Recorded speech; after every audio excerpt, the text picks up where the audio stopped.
মেসেজটা কি। ঠিক আছে, তোমাকে একটা আমার প্রিয় মাতৃভূমি একটা গল্প পড়ানো হলো। এখানে প্রিয় মাতৃভূমি কেন পড়ানো হলো? আমি পড়লাম, ওখানকার কিছু শব্দার্থ জানলাম, শুধু তাই না, এখানে মাতৃভূমি সম্পর্কে অনেক কিছু আমাকে জানানো হলো এবং মাতৃভূমির প্রতি আমার দায়িত্ব কি, মাতৃভূমির কাছে আমার প্রাপ্য কি, আমরা এগুলো জানি। আমাদের পাঠ্যপুস্তকের প্রতিটা অধ্যায় থেকে আমাদেরকে একটা মেসেজ দিতে হয়, সেই মেসেজটা আমরা ভালো করে বুঝবো। কথা বলো না বাবু, আমি শৃঙ্খলা নিয়ে কথা বলছি, তুমি তার মধ্যে যদি অন্যরকম হয়ে যাও তাহলে এটা খারাপ কথা না। এই মাত্র প্রশংসা করলাম, তো এটা করবো। আর তোমাদের এই খাতাগুলো আমরা আজকে বাসায় যে মূল্যায়ন করবো, খুব দ্রুত মূল্যায়ন করবো। আমাদের সঙ্গে দুজন সম্মানিত শিক্ষক আছেন, আরো আমাদের স্যাররা আছেন, তারা আমাদের যে ওখানে যে কার্যক্রম সেখানে তারা রত, আমরা তাদেরকে আনতে পারিনি ইচ্ছা করি, কারণ এখানে আমাদের অনেকেই এসছেন। ম্যাডাম আমাদের সহযোগিতা করেছেন, স্যার ছিলেন, তারপরে আরেকজন ম্যাডাম ছিলেন, যার জন্য আমরা সবাইকে টেনে আনিনি। তোমাদের সংখ্যাটা আমাদের জানা ছিল, সংখ্যাটাই হবে। আমরা খাতাটা আজই মূল্যায়ন করব এবং খাতা মূল্যায়ন করে আমি তোমাদের মা বাবাকেও বলবো, কিন্তু তোমাদেরকে আগে বলে যাচ্ছি, সেটা হচ্ছে তোমাদের কোথায় ভুল হয়েছে আমরা একটা লাল কালি করব। লাল কালি করে ওটা কেমন হওয়া উচিত হয়তো যতটা সম্ভব এতটা লিখে দিব। সম্পূর্ণ হয়তো দেখা সম্ভব না, অন্ততপক্ষে ভুলটা কোথায় এটা বলে দিব। তোমরা এগুলো শুদ্ধে দেবে। সামনেই তোমাদের আর একটা বৃত্তি পরীক্ষা আছে, এই বৃত্তির চেয়ে কিন্তু আমাদের প্রশ্নটা আমরা মনে করি যে আরো ভালো হয়েছে। তারপরেও এই প্রশ্নটাকে যদি ত্রুটি বিচ্যুতিটা যদি তোমরা শুধরে নাও, তাহলে ওই বৃত্তিতে তোমাদের আরো সহায়ক হবে। যেখানে যেখানে লাল কালি ওরা বুঝতে পারলো যে ওদের দুর্বলতাটা কোথায়। তারপরে একটা বিষয় আমি দেখলাম, কেউ কেউ সুন্দর লিখেছে বর্ণের মাত্রা সঠিক দাও।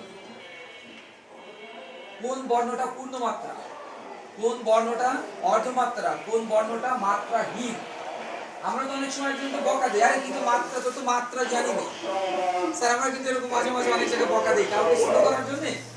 কোনো বন্ধু বান্ধব কিছু বলছে, আরে তুমি কি বলবো, তোর তো মাত্রা জ্ঞানই হয়। দেখো এটা কিন্তু তাকে অনেক ছোট করা।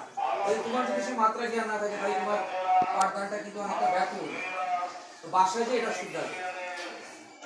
ঠিক আছে, আছে যোগ করে ফেলতেছি বিয়োগ, যেখানে যেখানে যে ভুল আছে আমরা একদম সুন্দর করে এখানে নোট করবো। আমরা ওই দিন তোমাদেরকে আর এক জায়গা পাবো না, এই জন্য বলে দিচ্ছি খাতাটাকে তোমরা চুলচেরা বিশ্লেষণ করবে।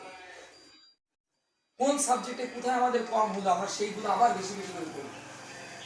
বাংলার কোন দিক কম হয়েছে, লিখিতটা নাকি মুখস্থ আইটেম গুলো, এইগুলো আবার দেখবা। কেমন? আব্বুর সঙ্গে এটা শেয়ার করবে, করে এই খাতাটাকে তোমরা দেখলে তোমরা বুঝতে পারবে। আমরা আগামী 16 অথবা 17 তারিখে 16 অথবা 17 তারিখে আমরা তোমাদের স্কুলে আমাদের নিজ দায়িত্বে খাতা পৌঁছে দেব। চেষ্টা করবো যথেষ্ট মানে যত সম্ভব তোমরা স্কুলের স্যার ম্যাডামদের কাছ থেকে খাতাটা নিয়ে নেবে, নিয়ে ওই যেখানে যেখানে যার যে ত্রুটি আছে সেটা করবে। আর রেজাল্ট আমরা ওর মধ্যে মানে খাতা দেখা হয়ে গেলে রেজাল্ট হয়ে যাবে। আমরা তোমাদেরকে মোবাইলে জানাবো, যারা ট্যালেন্ট বা সাধারণ গ্রেড এই এই দুইটা শ্রেণীতে বৃত্তি পাবে তাদেরকে আমরা ডাক দিব, যদি সম্ভব হয় তোমরা একটু ঝিঙে দাও।